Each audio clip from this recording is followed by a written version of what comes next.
Hello students, स्वागत है आप सभी का एक और नई वीडियो में। आज की इस वीडियो में हम सॉल्व करने वाले हैं फर्स्ट टर्म के प्री बोर्ड एग्जामिनेशन का क्वेश्चन पेपर, जो कि क्लास 10th का पेपर है और सब्जेक्ट हमें दिया हुआ है इंग्लिश। यहाँ पे जो 184 है वो सब्जेक्ट कोड है और ये मॉर्निंग शिफ्ट का पेपर है, इसलिए यहाँ पे एम लिखा हुआ है। तो चलिए शुरू करते हैं। जैसे कि आपको पता है कि ये जो क्वेश्चन पेपर था, इसको करने के लिए आपको 90 मिनट्स का समय दिया गया था और टोटल जो मार्क्स थे वो थे 40।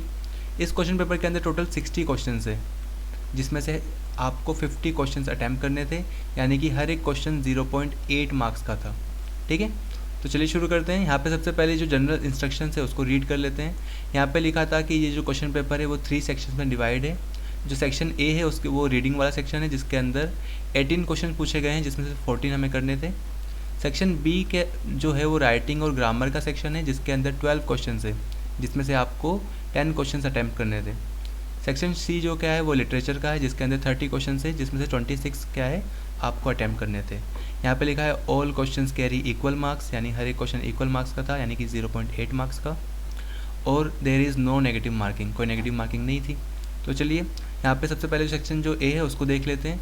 सेक्शन ए रीडिंग वाला सेक्शन था, जिसमें से आपको रीड करके जो MCQs थे उसको टिक करना था।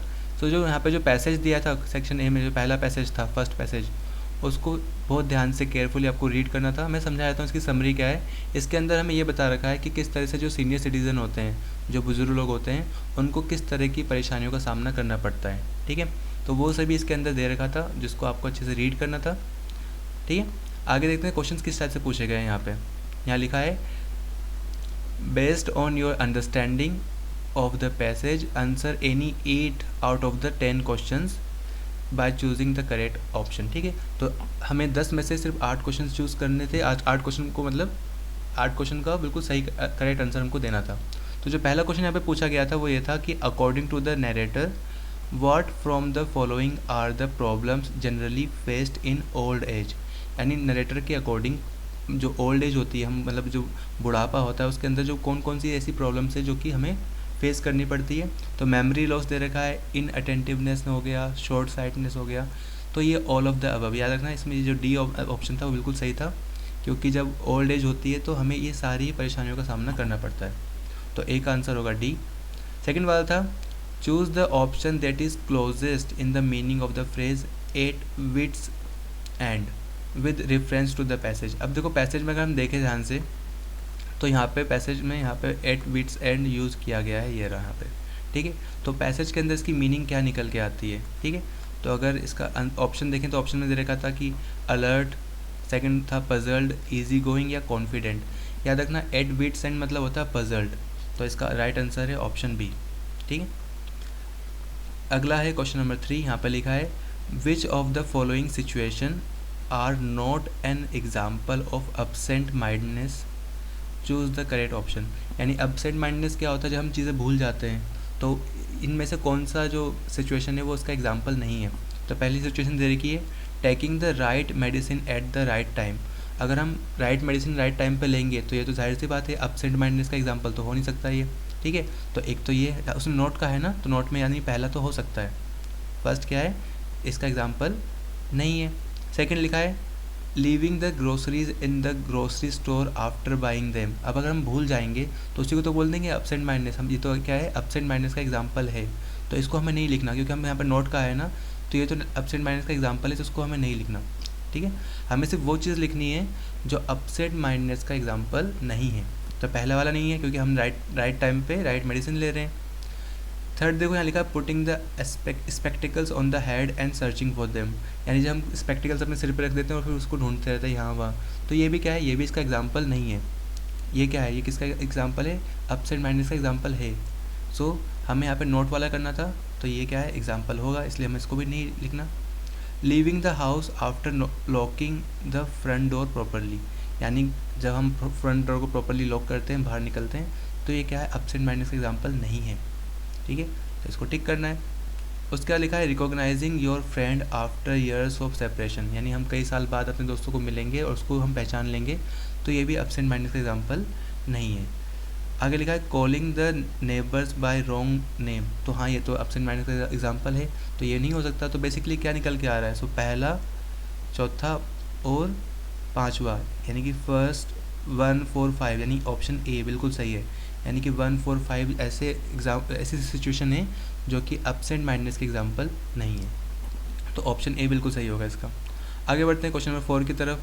यहाँ लिखा है the passage uses the phrase stony and uncomprehended stare in para 4th। Which of the following option would describe the phrase. तो इसका राइट आंसर होगा एक्सप्रेशनलेस एंड अनफीलिंग। तो सी ऑप्शन बिल्कुल सही है इसका। आगे बढ़ते हैं क्वेश्चन नंबर 5 की तरफ। यहाँ लिखा है choose the option that best conveys the message if you want to see 90 don't look for it on the speedometer. इसका मतलब यही है कि अगर आपको ज़्यादा जीना है, आपकी लाइफ आपको चाहते हो कि आप मतलब ज़्यादा जिए, तो आपको सारे ट्रैफिक रूल फॉलो करने चाहिए और स्पीडोमीटर को नहीं देखना चाहिए। जब आप गाड़ी चला रहे हो, चाहे बाइक हो चाहे कार हो, तो स्पीडोमीटर को नहीं, आपको सड़क पे ध्यान देना चाहिए। तो लिखा है keep both eyes on speedometer, तो ये होगा नहीं। Compete with those driving fast, नहीं ये भी नहीं होगा। यहाँ लिखा है drive faster than your age, ये भी नहीं होगा। तो राइट आंसर होगा control your speed limit if you wish to live long. तो डी ऑप्शन बिल्कुल सही है। आगे बढ़ते क्वेश्चन नंबर 6 की तरफ। यहाँ लिखा है select a suitable title for this passage. अगर इस पैसेज के लिए हम सूटेबल टाइटल देखें तो इसका होगा option C, battling old age blues. ठीक है, तो इसका राइट आंसर होगा option C, battling old age blues. आगे देखते हैं क्वेश्चन नंबर 7 की तरफ। तो यहाँ लिखा है select the option that suitably describes the meaning of the sentence agility is unquestionable age linked. तो एजिलिटी क्या होती है? एजिलिटी मतलब आप जितने आसानी से मतलब भाग पाते हो, कूद पाते हो, तो उसको बोलते हैं एजिलिटी। सो जैसे जैसे हम ग्रो करते हैं, हम मतलब बूढ़े होते जाते हैं, हमारी अंदर की जो एजिलिटी है वो क्या हो जाती है, काफ़ी कम हो जाती है। यहाँ लिखा है as we grow old we become less physically active. तो ये बिल्कुल ट्रू है। सो ए ऑप्शन बिल्कुल सही है। आगे वाले जो बी सी डी ऑप्शन है वो बिल्कुल भी ट्रू नहीं है, मतलब सही आंसर नहीं है। क्वेश्चन नंबर 8 पे आते हैं। यहाँ लिखा है according to the passage what are the old people endowed with. Endowed मतलब कि जो ओल्ड पीपल है, पुराने जो बूढ़े व्यक्ति है, उनको क्या चीज़ ज़्यादा मिलती है? एक्टिव लाइफ मिलती है उनको, शार्प आई साइड मिलती है, एब्सेंट माइंडनेस मिलता है, या रिस्पेक्टिबिलिटी मिलती है। या सबसे ज़्यादा उन्हें क्या मिलती है? रिस्पेक्टिबिलिटी। उनको क्या ज़्यादातर लोग मतलब रिस्पेक्ट देते हैं। ठीक है, अब यहाँ पे एब्सेंट माइंडनेस भी हो सकता है, क्योंकि देखो उनका जो माइंड है वो एक जगह से क्या होता है, बेसिकली होता तो एब्सेंट है वो, पर इसका राइट ऑप्शन एंडोव्ड का मतलब कि उनको क्या चीज़ ज़्यादा मिल जाती है, तो समाज के ज़्यादातर व्यक्ति उनको क्या देते हैं? रिस्पेक्ट देते हैं। तो इसका राइट आंसर होगा डी, रिस्पेक्टिबिलिटी। क्वेश्चन नंबर 9 पे बढ़ते हैं। यहाँ पे लिखा है choose the option that list the quote best expression the narrator's view about his accepting old age with reference to para 6 of the passage. अब पैरा 6 में उसने एक कोट लिखा था, अगर हम ध्यान से पढ़ेंगे इसको, ये रहा पैरा 6। यहाँ पे एक कोट लिखा हुआ है, to me old age is always 15 years older than I am. तो यहाँ पे जो नरेटर है वो ये बोलना चाहता है कि मेरी जो एज है, जो मैं अपने आप को तभी ओल्ड मानूंगा जब मैं 15 ईयर और ओल्डर हो जाऊँगा। सो बेसिकली वो यहाँ पे कहना क्या चाह रहे हैं, ऑप्शन देख लेते हैं यहाँ पे कौन कौन से और कोट्स हैं जो कि इससे मेल खाते हैं। पहला लिखा है old age is most expected all things that can happen to a man. ये है मतलब ये भी मतलब एक कोट है, पर ये उससे मैच नहीं खाता। I will never give in to old age until I became old and I am not old yet. तो ये बिल्कुल सही मतलब बिल्कुल साउंड कर रहा है। उसमें भी ये बताया गया था कि जो मैं अपनी जो मेरी जो ओल्ड एज है वो 15 साल बाद आएगी। सो बेसिकली ये दोनों जो कोट्स है वो आपस में बिल्कुल एक दूसरे को जस्टिफाई कर रहे हैं, तो जो बी ऑप्शन है बिल्कुल सही होगा। आगे बढ़ते हैं क्वेश्चन नंबर 10 की तरफ। यहाँ लिखा है from the option given below select a word that describes a celebrity. अब सेलिब्रिटी का मतलब क्या होता है? कॉमनर, नोबडी, फेमस या अननोन। आपको पता है जो सेलिब्रिटी होते हैं वो फेमस होते हैं, तो सी ऑप्शन बिल्कुल सही है। अब आते हैं जो हम पढ़ेंगे यहाँ पे पैसेज 2। यहाँ पे जो पैसेज है सेकंड वाला, यहाँ पे वीडियो गेम के बारे में बता रखा है। अब वीडियो गेम के बारे में किसको नहीं पता? आजकल की जो जनरेशन है वो वीडियो गेम पे ही मतलब लगी रहती है, वीडियो गेम ही खेलती रहती है। ठीक है, तो यहाँ पे बेसिकली बताया क्या गया है कि किस तरीके से वीडियो गेम मतलब ने धीरे धीरे पूरे वर्ल्ड में धीरे धीरे वो छा गए हैं। हर मतलब अब वीडियो गेम सिर्फ ये नहीं कि सिर्फ बच्चे लोग खेलते हैं, यहाँ तक कि जो ज़्यादा एज के लोग हैं वो भी खेला करते हैं। ठीक है, तो यहाँ पे वही सब दे रखा है इस पूरे पैसेज के अंदर, तो उसको रीड कर लेना ध्यान से। ठीक है, यहाँ पे पढ़ते हैं। यहाँ लिखा है कि based on the understanding of the passage answer any 6। ठीक है, सो यहाँ पे 6 क्वेश्चन को हमें उसके आंसर करने हैं, तो टोटल 8 क्वेश्चन दे रखे हैं। यहाँ पे जो 11th क्वेश्चन यहाँ पे लिखा है, according to the passage mobile games and social games came into existence with the emergence of what, personal computer, tablets, smartphones या बोथ, बी एंड सी। तो देखिए मोबाइल गेम्स और सोशल गेम्स जो सबसे ज़्यादा जो फेमस हुए हैं वो टैबलेट्स और स्मार्टफोन के आने के बाद हुए हैं, तो इसका आंसर होगा option D, both B and C. Question number 12 को देखते हैं। यहाँ लिखा है select the option that is true for the two statement given below. यहाँ पे दो स्टेटमेंट दे रखी है। पहला लिखा है इन 2020 the revenue from the world wide gaming was almost 37 billion $, ठीक है। सेकेंड यहाँ पे स्टेटमेंट दे रखी है video games are $1 billion business. तो देखो वीडियो गेम $1 बिलियन बिजनेस है, इसीलिए तो मतलब सबसे ज़्यादा जो रेवेन्यू कलेक्ट हुआ है 2022 में। तो इसका मतलब क्या है, 1 इज़ द रिजल्ट ऑफ 2, मतलब जो 1 है वो 2 का रिजल्ट है, ठीक है। 1 इज़ द रीज़न फॉर 2, जो 1 है वो 2 का रीज़न है। 1 इज़ इंडिपेंडेंट ऑफ 2, जो पहली स्टेटमेंट है वो सेकंड स्टेटमेंट से इंडिपेंडेंट है, और 1 कॉन्ट्राडिक्ट्स 2। तो इसका देखो राइट क्या है, जो ये सेकंड फर्स्ट जो स्टेटमेंट है उसका रीज़न क्या है, उसका रीज़न है सेकंड, ठीक है। सो 1 इज़ द रीज़न ऑफ 2 या 1 is the result of 2। So basically हाँ, ये 1 क्या है, रिजल्ट है 2 सेकंड इक्वेशन का, तो ऑप्शन ए बिल्कुल सही है, ठीक है। तो जो फर्स्ट यहाँ पे स्टेटमेंट दे रखी है वो रिजल्ट है सेकंड स्टेटमेंट की, तो ये ऑप्शन ए बिल्कुल सही होगा। आगे बढ़ते हैं क्वेश्चन नंबर 13 पे। यहाँ लिखा है select the option that gives the correct meaning of the following statement. यहाँ पे एक स्टेटमेंट दे रखी है, वो लिखी है यहाँ पे video gaming can no longer be considered solely child's play, यानी जो वीडियो गेम है वो सिर्फ अब बच्चों का खेल नहीं रह गया। तो इसका मतलब क्या है, playing video games is difficult for children, नहीं, ये इसका मीनिंग नहीं है। Children are not allowed to do video gaming, ये भी इसका मतलब नहीं है। Only grown ups children play video games, ये भी इसका आंसर नहीं है। Video gaming is no longer a hobby just enjoyed by children. तो यानी कि अब देखो वीडियो गेम सिर्फ हॉबी की तरह नहीं इसको ट्रीट करते हैं, वीडियो गेम के टूर्नामेंट्स भी होते हैं, कई सारे कॉम्पिटिशन भी होते हैं। सो ये क्या है, अब से बच्चों का खेल या एक हॉबी की तरह लोग इसको ट्रीट नहीं करते हैं, ठीक।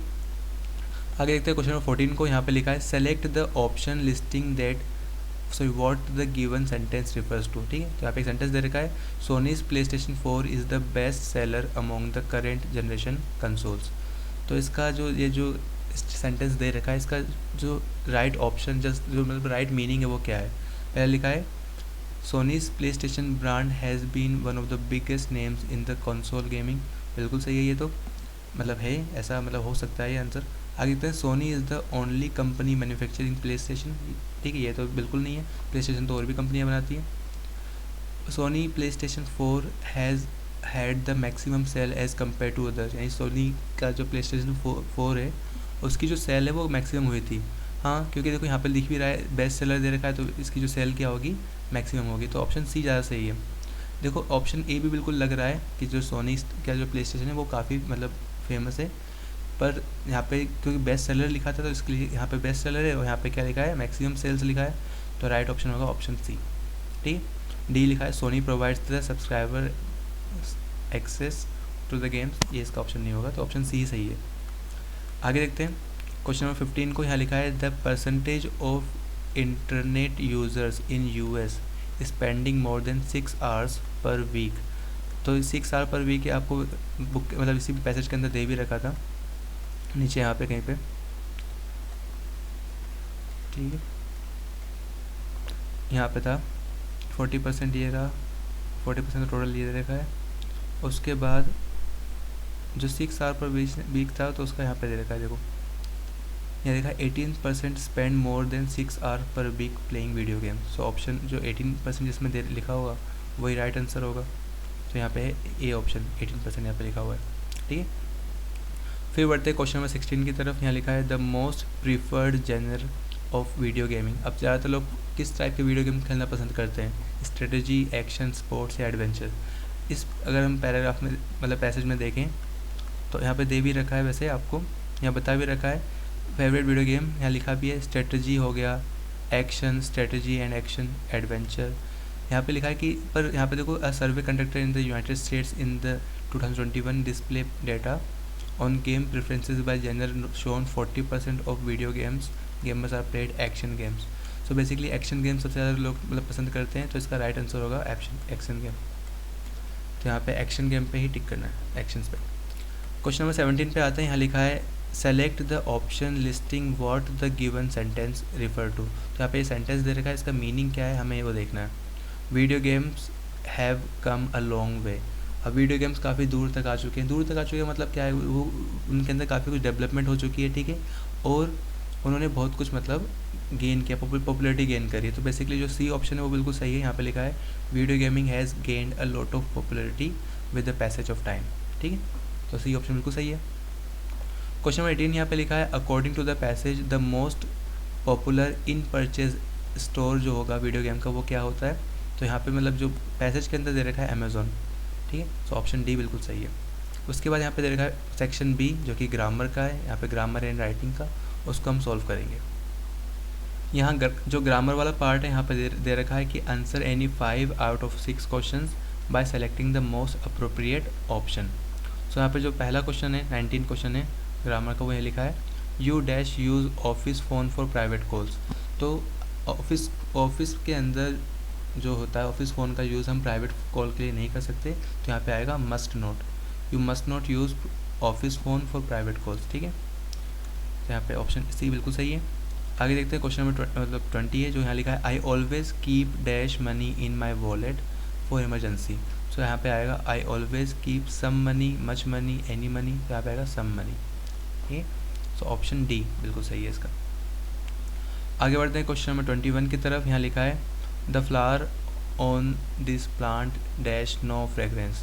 तो जो फ्लावर्स है इस प्लांट के अंदर उसकी कोई उनके अंदर कोई फ्रेगरेंस नहीं है, तो यहाँ पे हैव आएगा, ठीक है। हैज़ तब आता अगर एक फ्लावर होता, पर यहाँ पे बहुत सारे फ्लावर्स है इसलिए यहाँ पे हैव आएगा, ठीक है, सो ऑप्शन बी आएगा इसका।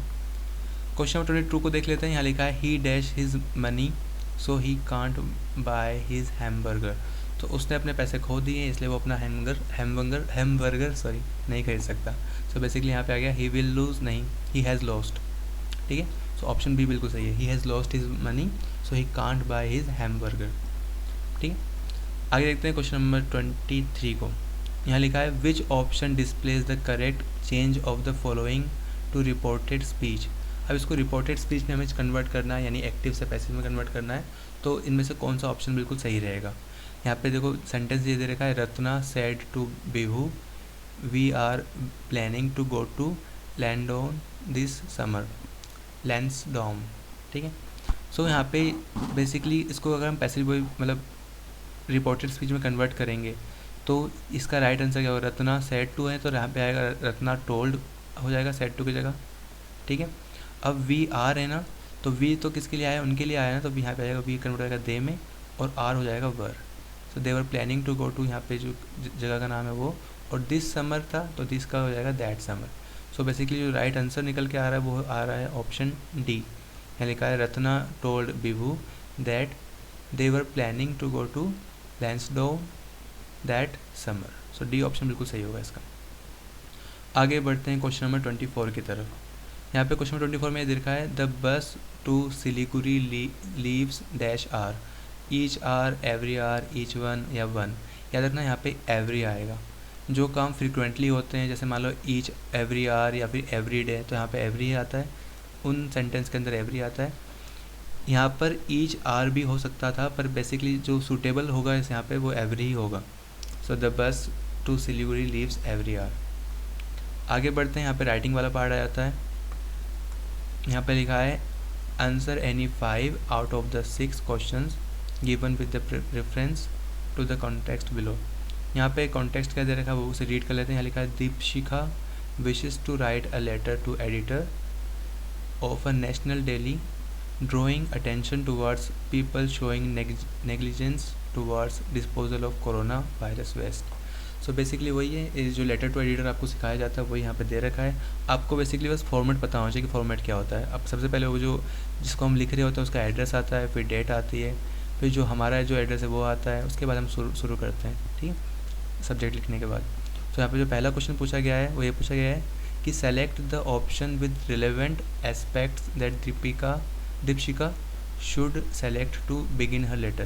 तो जब दीपशिका अपना लेटर लिखना स्टार्ट करेगी तो कौन कौन से रिलेवेंट एस्पेक्ट है जिसको उसको कंसिडर करना चाहिए। यहाँ पहला दे रखा है द न्यूज़पेपर्स नेम, हाँ न्यूज़पेपर का नेम तो लिखेगी वो ऊपर। रिसीवर का डेजिग्नेशन कि वो सच में वो जो रिसीवर है वो मैनेजर है, एडिटर है, क्या है, तो रिसीवर का जो डेजिग्नेशन है वो भी लिखेंगी वो। एक्नॉलेजमेंट फ्रॉम द एडिटर नहीं, उसके लिखने की ज़रूरत नहीं है।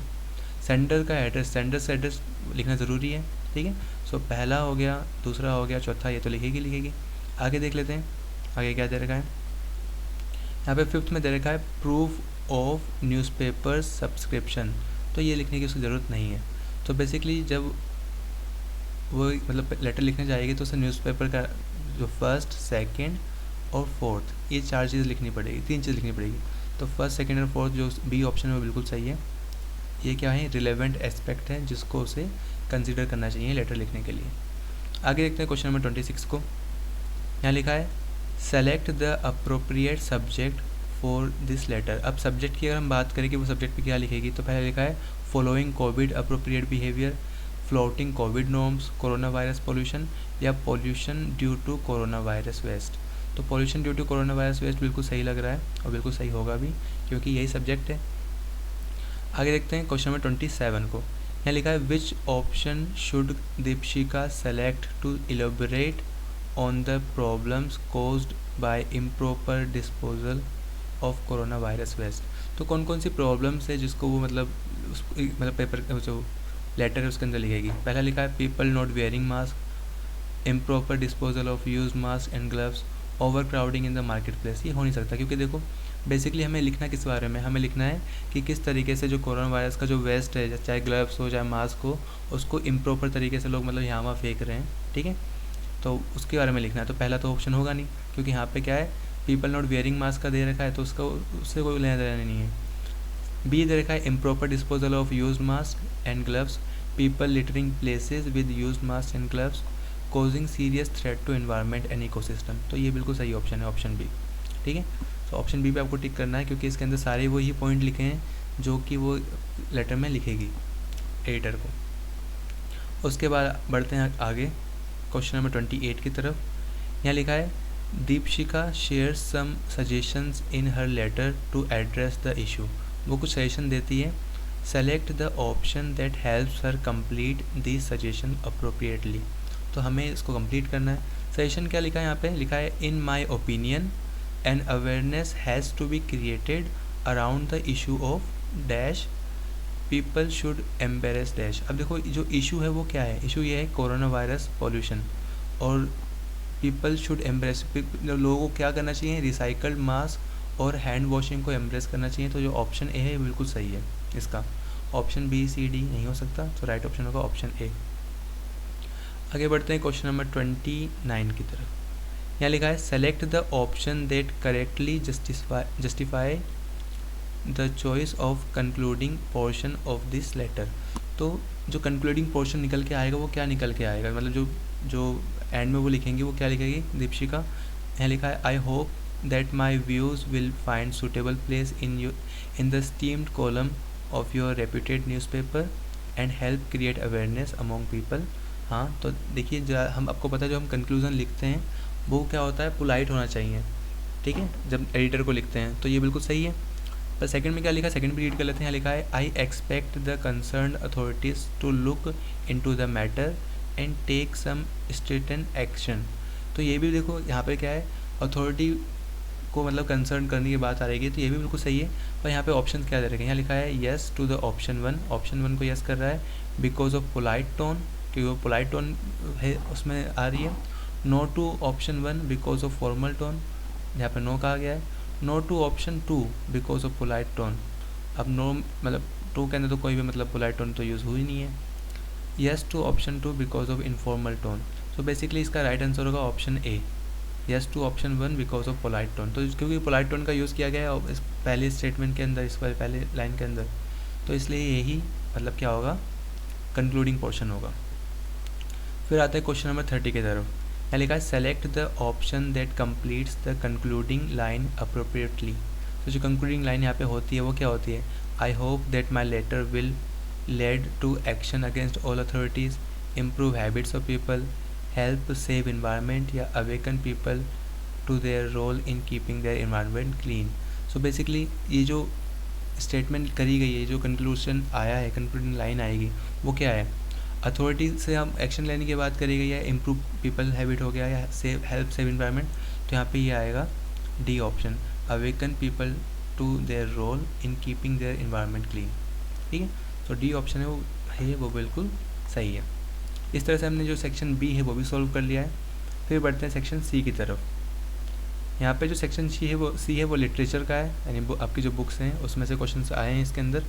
यहाँ पे पढ़ लेते हैं, दिस सेक्शन है सब सेक्शन, इसके सब सेक्शन भी है, मतलब 5, 6, 7, 8, 9 तक। There are total of 30 question, इसमें टोटल 30 क्वेश्चन है। अटैम्प्ट एनी 26, ठीक है, फ्रॉम सब सेक्शन 5 to 9। तो 30 में से 26 हमें अटैम्प्ट करने हैं। यहाँ पे जो 5th जो सब सेक्शन है, यहाँ पे एक पैसेज दे रखा है, यहाँ लिखा है रीड द गिवन एक्सट्रैक्ट। यहाँ पे एक एक्सट्रैक्ट दे रखा है और उसको हमें जो क्वेश्चन है उसके उसमें से हमें 4 क्वेश्चन हमें टिक करने हैं। ठीक है, यहाँ पे जो एक्सट्रैक्ट है वो ये लिखा है, so in order not to shake the writer's faith in God the postmaster came up with an idea, answer the letter, but when he opened it was evident that to answer it he needed something more than goodwill, ink and paper. ठीक है, तो basically आपको पता ही है ये जो लिया गया है एक्सट्रैक्ट, वो लिया गया है अ लेटर टू गॉड में से, आपकी जो बुक एनसीईआरटी की बुक का जो चैप्टर है। और आपको पता है लेंचो एक किसान होता है और किस तरह से वो हार्ड वर्क करता है और उसकी जो फसल बर्बाद हो जाती है तो भगवान को वो लेटर लिखता है। और जो पोस्ट मास्टर होता है वो उसके फेथ से काफ़ी ज़्यादा मतलब प्रभावित होकर क्या करता है, उसकी हेल्प करने की कोशिश करता है। ये स्टोरी है। तो चलिए, इसको आपने अच्छे से रीड कर चुके हैं एनसीईआरटी में, तो उस पर ज़्यादा टाइम वेस्ट नहीं करते, क्वेश्चन आंसर पे आते हैं। यहाँ पे जो पहला क्वेश्चन है वो ये है कि choose the correct option that tells how Lencho depicts his immense faith in God. यानी लेंचो को भगवान पे बिल्कुल पूरा भरोसा था। तो कौन सी स्टेटमेंट से ये बिल्कुल सही हो, मतलब ये बिल्कुल हम प्रूव कर सकते हैं। पहला लिखा है he praise to God daily, भगवान की रोज़ पूजा करता था। He request God to show his field again, वो भगवान से प्रार्थना करता था कि उसकी जो फील्ड है दोबारा से उसको शो कर दो, दोबारा से उसको मतलब जैसी थी हरी भरी वैसे बना दो। ठीक है, बुआई कर दो उसके अंदर।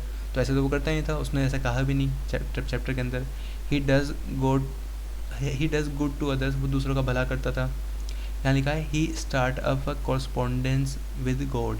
अब कॉरस्पॉन्डेंस का मतलब होता है मतलब लेटर राइटिंग। वो क्या, भगवान से उसने लेटर राइटिंग लिखना स्टार्ट कर दिया, बातचीत करना स्टार्ट कर दिया। तो ये बिल्कुल सही है, ट्रू है, डी ऑप्शन बिल्कुल सही है। वो क्या है, वो स्टार्ट कर देता है कॉरस्पॉन्डेंस विद गॉड, यानी कि वो भगवान को एक्चुअल में मान लेता है और फिर उनको लेटर लिखना स्टार्ट करता है। ठीक है, आगे देखते हैं क्वेश्चन नंबर 32 को। 31 का तो ऑप्शन डी था। 32 यहाँ लिखा है which of the following statement are not true according to the passage. कौन कौन सी स्टेटमेंट ट्रू नहीं है। पहला लिखा है the postmaster was impressed by Lencho's faith in God, तो ये तो ट्रू है। ठीक है, ये नॉट ट्रू तो है नहीं। दूसरा हमें सिर्फ ट्रू पर टिक करना है, तो ट्रू वाली देखेंगे कौन कौन सी है। यहाँ लिखा है द पोस्टमास्टर नॉट ट्रू, हमें नॉट ट्रू पे टिक करना है। ठीक है, नॉट ट्रू देखनी है। The postmaster along with his employees made fun of Lencho's letter, मतलब पोस्टमास्टर ने मजाक उड़ाया था लेंचो के लेटर का, तो ऐसा तो था नहीं। ठीक है, तो ये तो नॉट ट्रू है। थर्ड देखते हैं। यहाँ लिखा है the postmaster was not helpful at all, postmaster helpful नहीं था। नहीं, ये भी नॉट ट्रू है, वो तो हेल्पफुल था। ठीक है, यहाँ लिखा है the postmaster was able to convince his employees to help Lencho, वो कन्विंस कर पाया था। हाँ, तो वो कर पाया था, इसलिए ये ट्रू है, इसको टिक नहीं करना। 5th लिखा है none of the post office employees agreed to help Lencho, मतलब कोई भी पोस्ट ऑफिस एम्प्लॉई हेल्प करने के लिए तैयार नहीं था, एग्री नहीं हुआ था, तो ये भी नॉट ट्रू है। तो हमें सिर्फ नॉट ट्रू को टिक करना था। तो कौन कौन से आए, एक तो आया हमारे पास सेकेंड, एक आया थर्ड और एक आया 5th। तो सेकेंड, थर्ड और 5th कौन सा वाला है, ऑप्शन बी, ये वाला। ठीक है, तो 32 का है होगा ऑप्शन बी।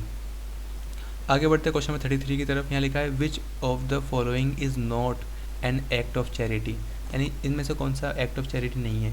ब्लड को डोनेट करना, ये तो होता ही है। होमलेस शेल्टर में वॉलंटियर करना, ये भी होता है। ठीक है, offer an encouraging word to someone, ये भी होता है चैरिटी। कट डाउन ट्रीज़, तो कट डाउन द ट्रीज़ ये क्या है, चैरिटी तो होती नहीं है, तो डी ऑप्शन बिल्कुल सही है।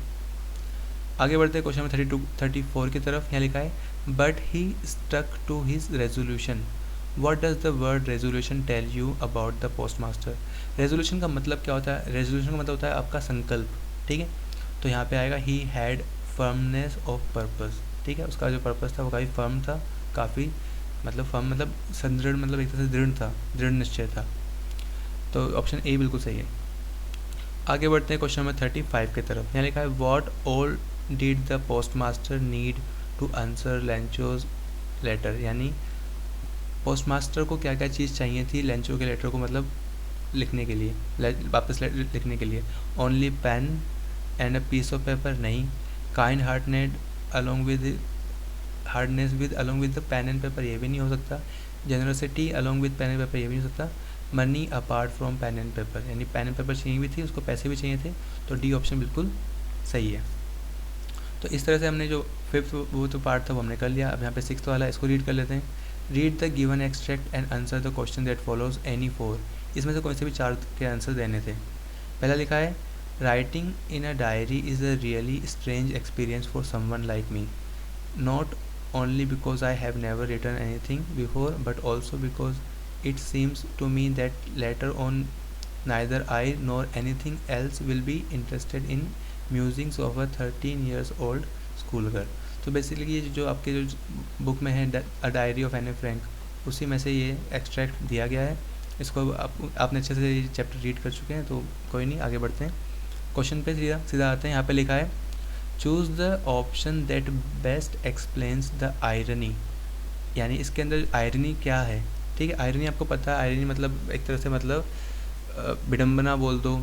ठीक है, तो इसके अंदर ये लिखा है the later on neither I nor any one else will be interested in the musings of a 13 years old school girl. तो इसके अंदर आयरनी क्या है, बेसिकली आयरनी मतलब बिल्कुल उल्टा क्या हुआ, इसका बिल्कुल ऑपोजिट क्या हुआ था। जो एने फ्रैंक थी वो ये समझती थी कि कोई भी इंसान 13 year ओल्ड की डायरी पढ़ने में कहाँ से इंटरेस्टेड होगा, पर इसका बिल्कुल उल्टा हुआ था। उल्टा क्या हुआ था, उसकी जो भी राइटिंग्स थी, यहाँ पे देखो ऑप्शन क्या रहेगा, पहले लिखा people did not believe in एने फ्रैंक राइटिंग, हाँ ये तो बिल्कुल ट्रू है, मतलब उसने ऐसा सोचा होगा। हर राइटिंग वर नॉट कन्विंसिंग, उसकी राइटिंग बिल्कुल बचकाना थी, कन्विंसिंग नहीं थी, तो ये भी उसने सोचा था। पर आयरनी मतलब इसका अपोजिट हुआ क्या, अपोजिट ये हुआ कि हर diary was widely read across the country, उसकी जो डायरी थी वो पूरे वर्ल्ड में, अक्रॉस द वर्ल्ड मतलब पूरी दुनिया में उसकी डायरी को पढ़ा गया, तो यही उसकी आयरनी है। ठीक है, बिल्कुल अपोजिट है, सो सी ऑप्शन बिल्कुल सही होगा इसका। ठीक है, उसके बाद आगे देखते हैं क्वेश्चन नंबर 37 पे। यहाँ लिखा है Anne is hesitated to start writing a letter, choose the correct option that explains the reason. अब वो स्टार्ट मतलब जो राइटिंग स्टार्ट क्यों नहीं कर पाई थी, हेजिटेट क्यों कर रही थी। She thinks she is not a good writer, वो ये सोच रही थी कि वो अच्छी राइटर नहीं है। शी विल बी बोर्ड, नहीं वो बोर्ड तो होगी नहीं। She thinks it would be a wastage of time, ये भी नहीं हो सकता, इसका डी ऑप्शन होगा। She has had to no experience of writing a diary, उसके पास कोई भी एक्सपीरियंस नहीं था डायरी लिखने का, तो डी ऑप्शन बिल्कुल सही है।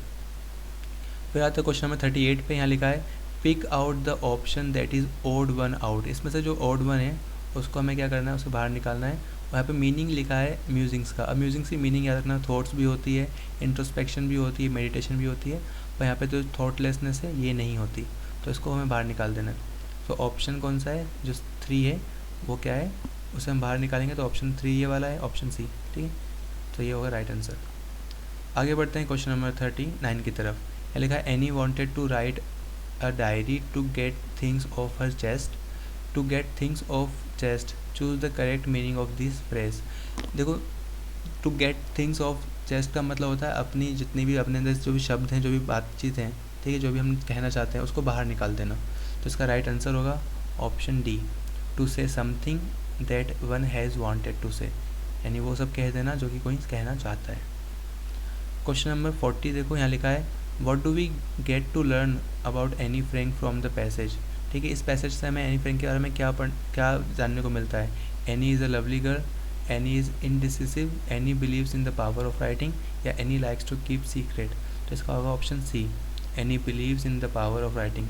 तभी तो एनी जो है वो लेटर मतलब डायरी लिखना स्टार्ट करती है, क्योंकि उसको लगता है कि डायरी लिखने के बाद मैं अपने अंदर की सारी बातें मतलब डायरी को बताऊँगी तो मुझे अच्छा फील होगा, यानी उसको राइटिंग की पावर्स में बिलीव था। तो ऑप्शन सी बिल्कुल सही है। आगे बढ़ते हैं यहाँ पे 7th पार्ट पे। यहाँ लिखा है read the given extract to attempt the question that follows. यहाँ पे भी एनी 4 करने, ठीक है। एक्सट्रैक्ट में यहाँ पे दे रखा है but if it had to perish twice, I think I know enough of hate to say that is destructive wise is also great, and would suffice. ठीक है, तो ये आपको पता है फायर एंड आइस में से दे रखा है ये पोएम जो आपकी बुक में दे रखी है। तो इसको पढ़ने के बाद जो क्वेश्चन है उसको हम देख लेते हैं।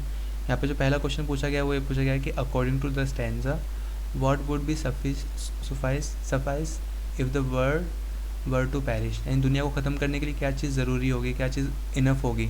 ठीक है, तो यहाँ पे अगर हम देखें इस स्टैंजा, देखो फायर एंड आइस वाले जो पोएम है उसके अंदर आपको बता रखा था कि किस तरीके से फायर एंड आइस जो ह्यूमन की इमोशंस हैं वो क्या है। जैसे मान लो फायर एक अलग इमोशन है, और आइस का जैसे आइस का मतलब आइस को कंपेयर किया गया था हेट से, नफरत से। तो ये इमोशंस ही क्या करेंगे, दुनिया को नष्ट करेंगे। ठीक है, कुल मिला के बात ये है। पर यहाँ पे इस स्टेंजा को हम ध्यान से रीड करें तो यहाँ पे लिखा है to say to date the destruction of ice is also great and would be suffice. तो यहाँ पे सिर्फ आइस की बात करी गई है। तो अगर इस स्टेंजा को देकर हम सॉल्व करना चाहें तो यहाँ पे सिर्फ आइस को करेंगे। ठीक है, ठीक, यहाँ पे फायर और आइस दोनों हैं, यहाँ पे बोथ ए एंड बी भी आ सकता है, पर हमें सिर्फ स्टेंजा को देखते हुए आंसर देना है। तो यहाँ पे आएगा सिर्फ आइस। आगे बढ़ते हैं। यहाँ पे लिखा है आइस इज सिम्बॉलिक ऑफ। अब आइस किसको सिम्बलाइज करता है, हेट को भी करता है वो। ठीक है, कोल्डनेस को भी आइस सिम्बलाइज करता है और इनटॉलरेंस को भी करता है। ठीक है, सो 3 4 6 कहाँ पे 3 4 6 ये रहा ऑप्शन डी। ऑप्शन डी बिल्कुल सही होगा 3 4 6, क्योंकि आइस क्या है, इन तीनों ही चीज़ को सिम्बलाइज करता है। डिज़ायर और लस्ट और एवरेज को क्या कौन करता है, वो करता है मतलब फायर। ठीक है, जिसका राइट आंसर होगा ऑप्शन डी सॉरी, जिसमें 3 4 और 6 है। आगे बढ़ते हैं क्वेश्चन नंबर 43 की तरफ। यहाँ लिखा है the poem fire and ice is a dash put across the poet. अब ये क्या है, ये जो फायर एंड आइस है वो क्या है, एक पावरफुल वार्निंग है। ठीक है, जो कि पोएट ने दी है। ठीक है, कि किस तरीके से हमें अपनी जो भावनाओं को कंट्रोल करना चाहिए, अदरवाइज़ वो हमें कंट्रोल कर लेगी। आगे बढ़ते हैं क्वेश्चन नंबर 44 की तरफ। यहाँ लिखा है choose the option that best explains the central idea of the poem fire and ice. तो सेंट्रल आइडिया निकल के क्या आता है, सेंट्रल आइडिया निकल के आता है human emotions can be destructive. ठीक है, humans are intolerant, earth can not sustain human beings any longer, या nature is more powerful than man. तो इसका निकल के आ रहा है ऑप्शन ए, कि ह्यूमन के जो इमोशंस हैं वो क्या है, कई बार डिस्ट्रक्टिव हो सकते हैं। तो ऑप्शन ए बिल्कुल सही होगा। आगे बढ़ते हैं यहाँ पे क्वेश्चन नंबर 45 की तरफ। यहाँ लिखा है choose the correct rhyme scheme of the given extract. यानी जो एक्सट्रैक्ट था इसका राइम स्कीम क्या है। तो अगर आप ध्यान से रीड करोगे इसको एक्सट्रैक्ट को यहाँ पे,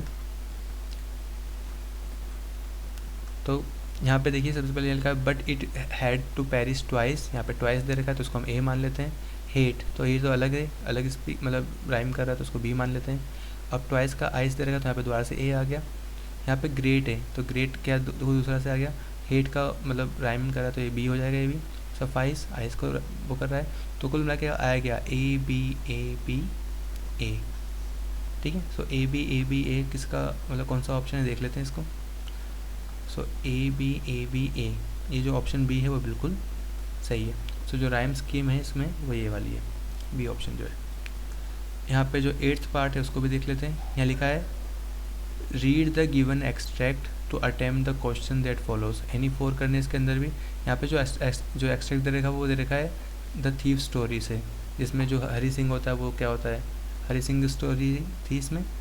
और हरी सिंह क्या था, चोरी करके चले जाता है, तो वही सब इस कहानी में दे रखा था। आपको उसको रीड कर सकते हो अपने, अगर नहीं की तो, हालांकि आपने कर ली होगी। आगे देखते हैं क्वेश्चन नंबर 46 में क्या दे रखा है। यहाँ लिखा है why was Hari Singh standing alone on the platform. यानी हरी सिंह मतलब प्लेटफॉर्म पे अकेला क्यों खड़ा हुआ था। तो करेक्ट ऑप्शन चूज़ करना है because the train was full of passenger, because he had no idea where to go, because the train had left him, because he wanted to spend some time on the platform. तो right answer होगा option B, क्योंकि उसके पास कोई idea नहीं था कि वो कहाँ जाए, इसलिए वो प्लेटफॉर्म पर ही अकेला खड़ा हुआ था। क्वेश्चन नंबर 46 को देखते हैं। यहाँ लिखा है select the option that depicts Hari Singh state of mind in this passage. यानी हरी सिंह का जो स्टेट ऑफ माइंड था वो क्या था। ही वॉज स्केर्ड, वो डरा हुआ था। ही वॉज इन डायलेमा, वो डायलेमा में था। He had a sense of relief, he felt victorious. तो वो डायलेमा में था। डायलेमा मतलब वो बिल्कुल इस समय सोच नहीं पा रहा था कि वो कहाँ जाए, ठीक है। कुछ भी उसको समझ में नहीं आ रहा था कि क्या चीज़ उसके लिए सही है, क्या चीज़ सही नहीं है, ठीक है। तो इसका राइट आंसर होगा ऑप्शन बी। 48 पे आते हैं, लिखा है Hari Singh was good at receiving people but he did not want to stay at a hotel because. अब वो होटल के अंदर क्यों नहीं रुकना चाहता था, ताकि लोग उसको मतलब शक की निगाहों से ना देखे और वो कोई इसकी कंप्लेंट ना कर दे। तो यहाँ पे जो राइट आंसर है, वैसे तो यहाँ पे लिखा है he feared he would be caught for stealing money. So B option बिल्कुल सही है। यहाँ पर ए लिखा है he was a well known face wanted by police. तो पुलिस उसकी खोज कर रही थी, हालांकि उसने कई बार चोरी करी थी और मतलब सच में हाँ वो हर बार अपना नाम बदलता रहता था ताकि वो पुलिस से बच सके। पर इस अगर हम पैराग्राफ को ध्यान से रीड करेंगे तो इसमें हमें समझ पता चलेगा कि जो बी ऑप्शन है वो बिल्कुल सही है, ठीक है। यहाँ पे देख सकते हैं क्योंकि वो होटल में इसलिए नहीं रुक रहा था क्योंकि उसे डर था कि वो उसकी चोरी पकड़ी ना जाए। आगे बढ़ते हैं क्वेश्चन नंबर 49 की तरफ। यहाँ लिखा है choose the option that best explains the meaning of the word deserted. Deserted का मतलब होता है बिल्कुल ऐसी जगह जहाँ पे कोई इंसान ना हो, बिल्कुल जहाँ पर कोई भी लोग ना हो। तो हमें यहाँ पे अलग अलग ऑप्शन दे रखे हैं, उसमें से हमें चूज़ करना है। पहला ऑप्शन दे रखा है the tourist have deserted the beaches. अब बीचेस के अंदर टूरिस्ट डेजर्टेड, जाहिर सी बात है बीचेस पे तो बहुत सारे टूरिस्ट होते हैं, तो यहाँ पे क्या है, ये जो डेजर्टेड है वो राइट वर्ड सूटेबल वर्ड तो होगा नहीं। तो सेकंड देख लेते हैं, यहाँ लिखा है we feel that our public representative have deserted us. तो ये भी नहीं हो सकता। I found a deserted pet on the road, ये भी नहीं हो सकता। The victim was taken to a deserted place, यानी जो विक्टिम था जिसके साथ गुनाह किया गया है उसको एक डेजर्टेड प्लेस में ले जाया गया था। तो ये ऑप्शन हो सकता है, ऑप्शन डी हो सकता है इसका, और ये इसका राइट आंसर है। फिर आते हैं क्वेश्चन नंबर 50 की तरफ। यहाँ लिखा है pick the option that correctly clarifies so classifies facts. Facts को हमें एफ से डिनोट करना है और ओपिनियन को ओ से। अब जो फैक्ट्स है आपको पता है जो सच होगा, जो तथ्य हैं वो तो फैक्ट्स होते हैं, और जो आपकी सोच होती है वो होती है ओपिनियन। तो यहाँ पे फर्स्ट में लिखा है Hari Singh is regretful of robbing Anil. तो जब उसने अनिल को रोब किया था तो वो रिग्रेटफुल फील कर रहा था, तो ये तो फैक्ट है, ठीक है। यहाँ लिखा है I feel Hari Singh is unprofessional. मुझे लगता है कि हरी सिंह क्या है, अनप्रोफेशनल है, तो ये एक ओपिनियन है आपका, तो यहाँ पे ओ आएगा। यहाँ लिखा है आई फील, जो आप फील करते हो वो क्या है, ओपिनियन होता है। यहाँ पे लिखा है हरी सिंह इज़ इनडिसिसिव, तो ये फैक्ट है। सो बेसिकली अगर देखा जाए तो 1 क्या है, फैक्ट है। एफ फैक्ट्स क्या है, यहाँ पे फैक्ट्स अगर देखें तो जो 1 है और 4 है वो फैक्ट्स है। तो 1 और 4 फैक्ट्स में देखो जरा, 1 4 फैक्ट्स है और 2 3 क्या है, ओपिनियन है। तो राइट आंसर होगा ऑप्शन सी, जो सी ऑप्शन होगा वो राइट आंसर होगा। फिर आगे बढ़ते हैं, यहाँ पे जो 9th है उसको अटैम्प्ट करना है हमें। यहाँ लिखा है अटैम्प्ट द फॉलोइंग, यहाँ पे ऑल 10, यहाँ पे 10 के 10 क्वेश्चन को अटैम्प्ट करने हैं। 51 का दे रखा है Lencho was an ox man, ox of a man. अब Lencho was an ox of a man का मतलब है वो काफ़ी मेहनती था। इसका मतलब क्या होता है, इसका मतलब है Lencho worked very hard in his fields, ठीक है। तो जो बी ऑप्शन है वो बिल्कुल सही है। 52 को देख लेते हैं, यहाँ लिखा है the young seagulls family was circling around him. जो सीगल की फैमिली थी वो उसके आठ साइड चक्कर लगा रही थी। वो क्यों लगा रही थी, असल में उसकी जो फर्स्ट फ्लाइट थी उसको सेलिब्रेट कर रही थी। तो जो बी ऑप्शन है वो बिल्कुल सही है, to celebrate his first flight. आगे बढ़ते हैं क्वेश्चन नंबर 53 की तरफ। यहाँ लिखा है Maddie could put her self in Wanda's shoes, this means Maddie was. अगर आपने स्टोरी पढ़ी है तो आपको पता है कि जो मैडी क्या थी वो थी एम्पैथेटिक, यानी वो सहानुभूति रखती थी वांडा से, ठीक है, वो उसकी हेल्प करना चाहती थी। सो इसका आंसर होगा ऑप्शन बी, एम्पैथेटिक, यानी कि सहानुभूति वाला फील करना। आगे देखते हैं क्वेश्चन नंबर 54 को। यहाँ लिखा है Mandela says that he is simply the sum of all those African patriots who had gone before him. यानी मंडेला ये कहते हैं कि जितने भी देश प्रेमी थे जो उनसे पहले जो शहीद हो गए, ये जो मंडेला है वो उन सबका सम है। तो इस स्टेटमेंट से वो क्या कहना चाहते हैं, ये लिखा है he was all alone on the path of freedom. वो बिल्कुल अकेले थे पाथ ऑफ फ्रीडम में। He could not get opportunity to sacrifice like them, ये भी नहीं हो सकता। He was guided and inspired by all those African patriots. तो ये ऑप्शन बिल्कुल सही है, ठीक है, ऑप्शन सी।